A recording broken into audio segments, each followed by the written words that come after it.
Conjuring சீரிஸ்ல வெளியான எல்லா படங்களுமே வந்து பயங்கர ஹிட் அடிச்சிருக்குது. படத்தோட மேக்கிங் ஸ்டைல தாண்டி அந்த படத்துல வர பேய் தான். சோ பேய்க்காக ஒரு படத்த பார்க்கணுமா அப்படின்ற மாரி எண்ணங்கள் மாறி, பேய்க்காகவே பார்க்கிற ரசிகர்கள் கூட்டம் ஏராளம். அப்படி சமீபத்துல வெளியாகி மிகப்பெரிய வெற்றி பெற்ற தி காஞ்சரிங் லாஸ்ட் ரைட்ஸ் அப்படின்ற திரைப்படத்த பத்தி தான் பார்க்க போறோம். வாங்க படத்தோட கதைக்குள்ள போகலாம். படத்தோட ஓப்பனிங் இமேஜா என்னத்த காட்டுறாங்கன்னு பார்த்தீங்கன்னா, ஹஸ்பண்ட் அண்ட் ஒய்ஃப் 2 பேர் இருக்காங்க. அவங்க வந்து ஒரு பொண்ணுகிட்ட விசாரிச்சுட்டு இருக்காங்க. சொல்லுமா என்ன நடந்துச்சு அப்படின்னும்போது, இல்ல எங்க அப்பா ஒரு நாள் நான் எதர்ச்சியா பார்க்கும்போது தான் தெரிஞ்சுச்சு, எங்க அப்பா தூக்குல தொங்கிட்டு இருந்தாரு. அந்த பேய் தான் இப்படி பண்ணுச்சு அப்படின்ற மாரி அந்த பொண்ணு சொல்லிட்டு இருக்குது. எந்த ரூம்ல அது இருக்கு அப்படின்ற மாரி கேட்கும்போது ஒரு ரூம காட்டி விடுது. அப்ப இந்த பேய் ஓட்டுற லேடி இருக்குது பாத்தீங்களா? அது என்ன பண்ணுதுன்னு பாத்தீங்கன்னா, பிரெக்னன்ட்டா இருக்குது. போய் அந்த பேய பாத்துட்டு வரேன் அப்படின்ற மாரி அந்த பொண்ணு போகுது. போகும்போது தான் தெரியுது, ரொம்ப அதிகமான சக்தி கொண்ட ஒரு பேய் அங்க இருக்குது அப்படின்றதும் அந்த பொண்ணு புரிஞ்சுக்குது. கண்ணாடிய காட்டுறாங்க. அந்த கண்ணாடியில தான் அந்த பேய் இருக்குதுன்றதையும் அந்த பொண்ணு புரிஞ்சுக்குது. அப்ப பாத்துக்கிட்டே இருக்கும்போது பிரெக்னன்ட்டா இருக்காங்க பாத்தீங்களா லேடி, அவங்க வலியில துடிக்கிறாங்க. அவங்களோட பனிக்குடமே உடைஞ்சு போயிருது. இது பார்த்த ஹஸ்பண்ட்காரர் பதறி போயிட்டு ஹாஸ்பிடல் கூட்டு போறாரு. அப்ப இந்த நேரத்துல என்ன ஆகுதுன்னு பாத்தீங்கன்னா, ஒரே பதட்டமாகுது. என்னடா இது அப்படின்ற மாரி பார்க்கும்போது தான் இருட்டுல வந்து அந்த உருவம் தெரியுது. அது நம்ம ஹீரோயினிக்கு மட்டுமே தெரியுது. பதறி போயிடுறாங்க.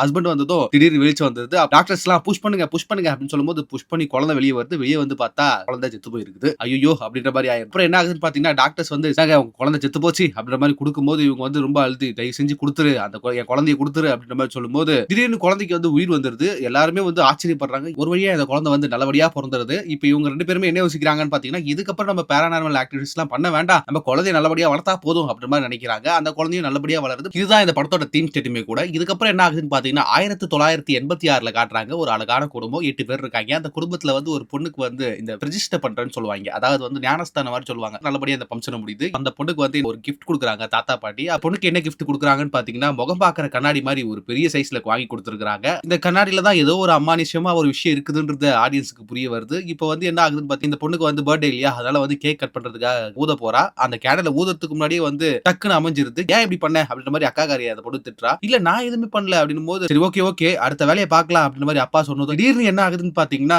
மேல இருக்கிற லைட் உடைஞ்சு இந்த பொண்ணு மேல விழுந்தது. இந்த பொண்ணுக்கு வந்து மிகப்பெரிய ஒரு அடியும் பட்டுறது. என்ன எதாச்சியா நடந்திருக்குது அப்படின்ற மாதிரி தான் அவங்க புரிஞ்சுக்கிறாங்க. இதுதான் இந்த படத்தோட செட்டப்மே கூட. இதுக்கப்புறம் என்ன ஆகுதுன்னு பாத்தீங்கன்னா, இந்த பேய் ஓட்டுறவங்க இருக்காங்க பாத்தீங்களா, அவங்களோட ஃபேமிலியை காட்டுறாங்க. டின்னருக்கு சாப்பிட வந்திருக்காங்க போல் இருக்குது. சாப்பாடு ஆர்டர் பண்ணி சாப்பிடுவோமே அப்படின்ற மாதிரி சாப்பாடு ஆர்டர் பண்றாங்க. அப்ப அம்மாக்கு ஒரு மாதிரி அனீசியா ஃபீல் ஆகுது. என்ன ஆகுதுன்னு பாத்தீங்கன்னா, அந்த பொண்ணு பயப்படுது. அம்மா சின்ன வயசுல சொல்லி கொடுத்த அந்த ஸ்லோகனை சொல்லிட்டு இருக்குது. அம்மாக்கு பார்த்ததுமே புரியுது பொண்ணு ஏதோ பயப்படுது அப்படின்னும் போது கையை பிடிச்சி ஒன்னும் ஆகலாமா ஒன்னும் ஆகல பயப்படாத அப்படின்ற மாதிரி சொல்லிட்டு இருக்காங்க. அப்புறம் கொஞ்ச நேரத்துல அப்படியே எந்த பிரச்சனையும் இல்ல அப்படின்னும் போது இந்த பொண்ணோட ஷோல்டர்ல ஒரு கை தெரியுது. இதை பார்த்து அம்மாக்கு குபீன் ஆயிருது. டக்குன்னு அந்த கை மறைஞ்சிருது. இப்ப அவங்களுக்கு புரியுதா ஏதோ அப்நார்மலா நடக்குது அப்படின்றத வந்து அவங்க புரிஞ்சுக்கிறாங்க. இதோட இந்த சீன் கட் ஆகுது. இதுக்கப்புறம் என்ன ஆகுதுன்னு பாத்தீங்கன்னா, அங்க அம்மாக்காரி வழக்கம் போல சமையல் செஞ்சுக்கிட்டே வந்து போன் நோண்டிட்டு இருக்காங்க. லேண்ட்லைன் தான் அதுல பேசுவாங்க. வந்து அந்த ஒயரை வலிச்சிட்டு இருக்கும்போது அம்மா பிள்ளைங்களா இந்த மாதிரி பண்ணாதீங்க, அம்மா முக்கியமா பேசிட்டு இருக்கு, இந்த மாதிரி எல்லாம் பண்ணாதீங்க அப்படின்ற மாதிரி சொல்லிட்டு இருக்காங்க. ஒயரை வந்து தொடர்ந்து வலிச்சுட்டே இருக்கிறத பார்த்து அம்மா டென்ஷன் ஆயிடுறாங்க. ஏன் இப்படி பண்றீங்க அப்படின்ற மாதிரி திட்டிட்டு இருக்காங்க. திடீர்னு என்ன ஆகுதுன்னு பாத்தீங்கன்னா, ஒயர் ஃபுல்லா வலிச்சிட்டு போய் அந்த போன் வந்து ரூம் உள்ள போயிருது. இத பார்த்து அம்மா பதறி போயிடுறாங்க. அப்புறம் அந்த லைட்டை போய் போட்டு பார்த்தா அங்க யாருமே இல்ல.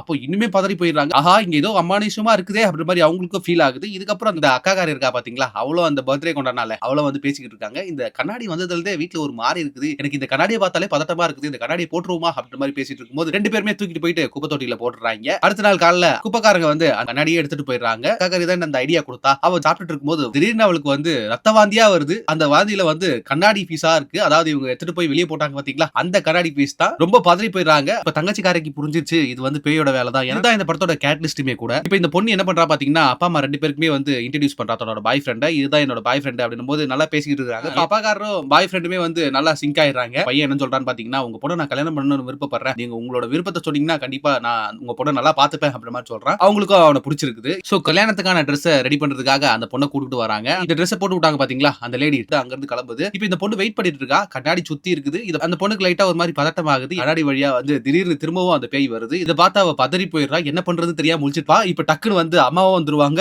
அந்த துணி கடைக்காரியே வந்து பாப்பாங்க. என்னமாச்சு அப்படின்னும் போது இந்த பொண்ணு பதறி அழுதுட்டு இருப்பா. அப்ப அம்மா புரிஞ்சுப்பாங்க ஏதோ இவ பார்த்து பதறி இருக்கா. இதோட இந்த சீன் கட் ஆயிடும். இதுதான் இந்த படத்தோட டிபேட்டுமே கூட. இந்த குடும்பத்துக்கு வந்து தெரிஞ்சிருது இந்த வீட்ல பேய் தான் இருக்குது அப்படின்ற மாதிரி எல்லாருக்குமே தெரியுது. இது வந்து டெலிவிஷன்லயே பரவ ஆரம்பிக்குது. இந்த வீட்டம்மா என்ன பண்ணுதுன்னு பாத்தீங்கன்னா, அங்க இருக்கிற மத போதகரை வந்து கூப்பிட்டு எங்க வீட்ல ஏதோ அப்நார்மலா இருக்கிற மாதிரி ஃபீல் ஆகுது, கொஞ்சம் நீங்க ஹெல்ப் பண்ணீங்கன்னா நல்லா இருக்கும் அப்படின்னு சொல்லும்போது வந்து ஹோலி வாட்டரை வந்து பேஸ்மெண்ட்ல தெளிக்க போறாரு. தெளிக்கும் போது புகையா வருது. திடீர்னு திரும்பி பார்க்கும்போது புகை வந்து பெருசாகுது. இதை பார்த்து அவர் புரிஞ்சுக்கிறாரு இது வந்து வெறும் டீமன் இல்ல, இது வந்து மிகப்பெரிய ஒரு சாத்தான், இதை வந்து நம்மளால வந்து கட்டுப்படுத்த முடியாது அப்படின்னு சொல்லிட்டு என்ன பண்றாருன்னு பாத்தீங்கன்னா, தன்னை விட மிகப்பெரிய ஒரு போதகர் இருக்கா பாத்தீங்களா சர்ச்ல, அவர்கிட்ட போய் சொல்லலாம் அப்படின்னு சொல்லிட்டு அங்க போயிட்டு அவருக்காக வெயிட் பண்ணிட்டு இருக்காரு. இந்த நேரத்துல என்ன ஆகுதுன்னு பாத்தீங்கன்னா, அங்க ஏதோ ஒரு மர்மமா நடக்குது. இதை பார்த்து அவருக்கு புரிஞ்சுக்குது இது பேயோட வேலை தான் அப்படின்னு சொல்லிட்டு, இதுக்கப்புறம் என்ன ஆகுதுன்னு பாத்தீங்கன்னா, அவர் சாவடிக்கிறதுக்காக அங்க ஒரு ஒயர் இருக்கும். அந்த ஒயரை இவரே எடுத்துட்டு போயிட்டு கழுத்துல மாட்டிட்டு தூக்குல தொங்குற அளவுக்கு அந்த பேய் பண்ணி விட்டுரும். இவரும் செத்து போயிருவாரு. இருப்பாரு. சோ இந்த பேய் ஓட்டுவாங்க பாத்தீங்களா, இந்த டெத் செமெட்ரிக்கு வந்திருப்பாங்க. அவரை பத்தி புகழ்ந்து பேசிட்டு இருப்பாங்க. அந்த பொண்ணு இருக்கா பாத்தீங்களா, அவ வந்து அந்த செமெட்ரி தொட்ட உடனே அவளுக்கு வந்து புரியுது.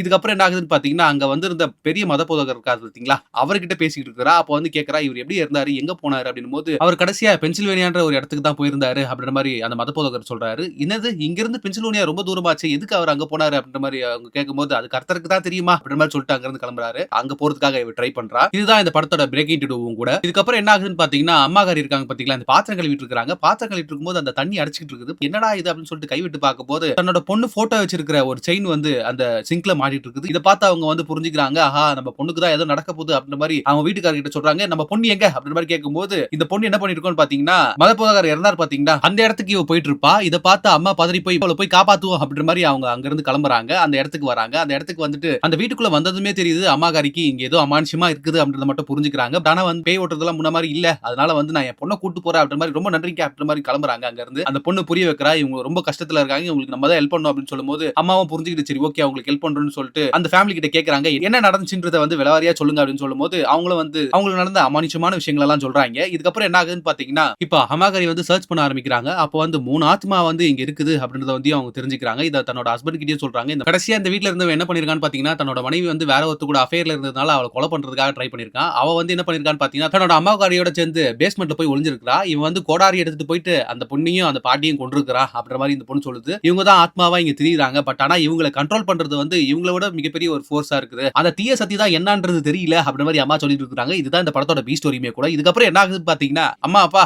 நான் பறந்த மேல ஒரு விஷயத்தை பார்த்தேன், அதை நீங்க பாத்தீங்கன்னா உங்களுக்கும் புரியும் அப்படின்ற மாதிரி அந்த பொண்ணு சொல்லுறா. இவங்களும் போய் அந்த இடத்த பாக்குறாங்க. அப்பதான் புரியுது அந்த கண்ணாடி இங்க இருக்குது. படத்தோட ஸ்டார்டிங் சீன்ல பேயோட்ரமா பிரெக்னெண்டா இருக்கும்போது ஒரு கண்ணாடியை பார்த்தாங்க பாத்தீங்களா, அதே கண்ணாடி தான் இந்த கண்ணாடி அப்படின்றத அவங்க புரிஞ்சுக்கிறாங்க. இதை வந்து அந்த ஃபேமிலி கிட்டயும் சொல்லிட்டு இருக்காங்க. வந்து அந்த பொண்ணுங்க சொல்றாங்க, இந்த கண்ணாடியை நாங்க எப்போ தூக்கி போட்டுமே அப்படின்னும் போது, இல்ல அந்த பொருள் வந்து இந்த வீட்டை விட்டு போறது வந்து ரொம்ப கஷ்டம், அதுவா நினைச்சாதான் போக முடியும் அப்படின்ற மாதிரியும் சொல்றாரு. இதுக்கப்புறம் என்ன ஆகுதுன்னு பாத்தீங்கன்னா, நாங்க பாத்துக்கிறோம், நீங்க கவலைப்படாதீங்க அப்படின்ற மாதிரி சொல்லிட்டு தன்னோட மருமக இருக்கான் பாத்தீங்களா, அவங்க கிட்ட சொல்லிட்டு இருக்காரு, இந்த மாதிரி அந்த பொருளை வந்து என்னோட ரூம்ல எடுத்துட்டு போயிட்டு அந்த சபிக்கப்பட்ட பொருளா வச்சிருக்கோம் பாத்தீங்களா, அந்த இடத்துல வச்சாதான் அந்த பொருள் வந்து சேஃபா இருக்கும் சொல்றாரு. இதுதான் இந்த படத்தோட மிட் பாயிண்ட்டும் கூட. இதுக்கப்புறம் என்ன ஆகுதுன்னு பாத்தீங்கன்னா, பறந்த மேல போயிட்டு வந்ததுனால பேய் ஓட்டுற அம்மாகாரியோட பொண்ணுக்கு வந்து ஒரு மாதிரி உடம்பு சரியில்லாம போயிடுது. இந்த நேரத்துல வந்து அந்த வீட்டுல இருக்கிற அப்பாகாரரும் நம்ம பேய் ஓட்டுற அப்பாகாரரும் சேர்ந்து அந்த கண்ணாடியை வெளியே எடுத்துட்டு வராங்க. வெளியே எடுத்துட்டு வரும்போது அவன் என்ன பண்ணிடுறான்னு பாத்தீங்கன்னா, கண்ணாடியை பாத்துறான். கண்ணாடியில பேய் உருவம் தெரியுது. இதை பார்த்து அவன் பதறி போயிடுறான். பதறி போய் கீழவும் விழுந்துடுறான். இப்ப வந்து அந்த கண்ணாடி வந்து அவனோட கால் மேல விழுந்தது. மருமகன் என்ன பண்றாரு பாத்தீங்கன்னா, கார் ஸ்டார்ட் பண்றாரு. ஸ்டார்ட் ஆகவே மாட்டேங்குது. ரொம்ப நேரம் கழிச்சு வண்டி ஸ்டார்ட் ஆகுது. போறாரு. போயிட்டு இருக்கும்போது எதிர்க்க வந்து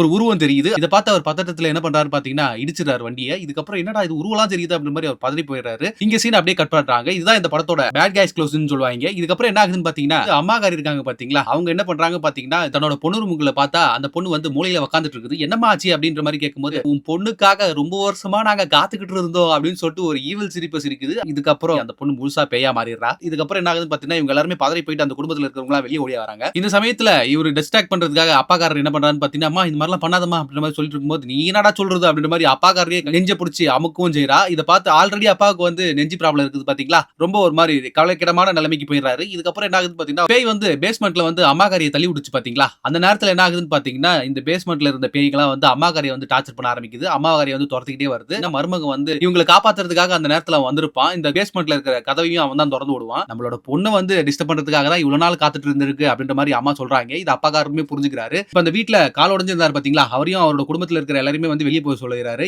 இப்ப என்ன ஆகுதுன்னு பாத்தீங்கன்னா, பறந்த மேல வந்து அந்த பொண்ணு போய் பார்க்க போறாங்க. அந்த பொண்ணு வந்து தூக்குல தொங்கிட்டு இருக்கா. இதை பார்த்த அப்பாக்காரர் பதறி போயிறாரு. கயிறு அறுக்கிறாரு. ரொம்ப நேரமா அறுத்துட்டு இருக்காரு. அவர முடியல. அந்த கயிறு அறுந்துருது. இந்த கயிறு அறுந்த உடனே என்ன ஆகுதுன்னு பாத்தீங்கன்னா, வெயிட் தாங்காம அந்த ஃப்ளோர்ல உடைச்சிட்டு கீழே விழுந்துறாங்க. இதுதான் இந்த படத்தோட ஆலிஸ் லாஸ்டும் கூட. இதுக்கப்புறம் என்ன ஆகுதுன்னு பாத்தீங்கன்னா, இந்த பொண்ணு வந்து இறந்துருச்சு இல்லையா, அதனால வந்து ஃபர்ஸ்ட் எய்ட் அப்பாக்காரர் கொடுத்துட்டு இருக்காரு. அப்ப வந்து அந்த பொண்ணு உயிர் பொழைச்சிருது. திரும்பவும் அந்த பேய் வந்துருது. அந்த கண்ணாடி மூலியமா வருது. அந்த கண்ணாடி வந்து இவங்களை வந்து அட்டாக் பண்ணுது. இவங்களை வந்து தாக்கிட்டே இருக்குது. அப்பாக்காரர் வசனத்தெல்லாம் படிச்சுட்டு இந்த பேய் ஓட்டுறதுக்காக பிரேயர் எல்லாம் பண்ணிட்டு இருக்காரு. இந்த நேரத்துல என்ன ஆகுதுன்னு பாத்தீங்கன்னா, அந்த பைபிளையே இந்த பேய் எரிக்கிற அளவுக்கு பயங்கர உக்கிரமா இருக்குது. நம்ம ஹீரோயினை எப்படியாவது கொல்றதுக்காக அந்த கண்ணாடி கிட்ட வந்துட்டே இருக்குது. இந்த நேரத்துல என்ன இருக்குன்னு பாத்தீங்கன்னா, நம்ம ஹீரோக்காரங்க பாத்தீங்கன்னா மருமக அவனுக்குமே வந்து அடிபட்டு இருக்கும். காலெல்லாம் கிழிச்சுக்கிட்டு வந்து இவங்களை தாக்குறதுக்காக வந்துட்டு இருக்கும். இதுக்கு மேலே நீ பொறுமையா இருக்காதமா, இந்த பேயை பார்த்து பயப்படாத, இதெல்லாம் ஒண்ணுமே இல்ல அப்படின்ற மாதிரி அம்மாக்காரி வந்து பொண்ணு கிட்ட சொல்லுவாங்க. இனி பயந்தா நம்ம குடும்பமே அம்பேலாயிடும் அப்படின்ற மாதிரி அந்த பொண்ணு புரிஞ்சுக்கிட்டு என்ன பண்ணுதுன்னு பாத்தீங்கன்னா, நீ பேய் இல்ல, நீ உண்மை இல்ல அப்படின்றத வந்து அந்த கண்ணாடி முன்னாடி போய் சொல்லிட்டு இந்த பொண்ணு வந்து அந்த கண்ணாடியை வந்து ஃபோர்ஸா தடுக்குது. இதுதான் இந்த படத்தோட டார்க் நைட் ஆஃப் த சோலும் கூட. இதுக்கப்புறம் என்ன ஆகுதுன்னு பாத்தீங்கன்னா, அந்த கண்ணாடியை வந்து இவங்க எல்லாருமே ஃபோர்ஸ்ஃபுல்லா தடுக்கிறதுனால அந்த கண்ணாடியில இருக்கிற பேய் வந்து அந்த வீட்டை விட்டு போகுது. வீட்டோட கண்ணாடியை உடைச்சிட்டு போகுது. இதை வெளியே அந்த வீட்டோட குடும்பத்தை சார்ந்தவங்களும் பார்த்துட்டு இருக்காங்க. இதுக்கப்புறம் என்ன ஆகுதுன்னு பாத்தீங்கன்னா, இந்த பேய் வீட்டை விட்டு போயிருச்சு இல்லையா, ஒரு வழியா எல்லா பிரச்சனையும் சால்வ் ஆகுது. இவங்களுமே வந்து